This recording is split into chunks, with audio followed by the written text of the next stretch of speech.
ওয়ালিল্লাহিল আসমাউল হুসনা ফাদউহু বিহা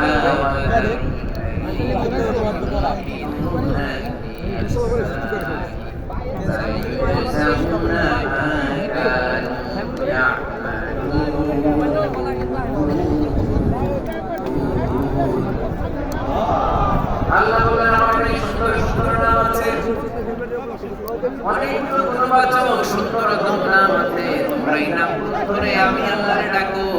আর যারা আমি আল্লাহর নামের বিকৃতি ঘটায় তাদেরকে তোমরা বর্জন করো। আর তারা দুনিয়াতে যা করেছে আখিরাতের ফল তারা ঠিকই পাবে। আল্লাহ অনেক সুন্দর সুন্দর নাম, এগুলো ধরে ডাকতে বলে। আর যারা আল্লাহর বিকৃতি করে তাদেরকে বর্জন করো। আপনি আল্লাহর নামের জিকির যখন করবেন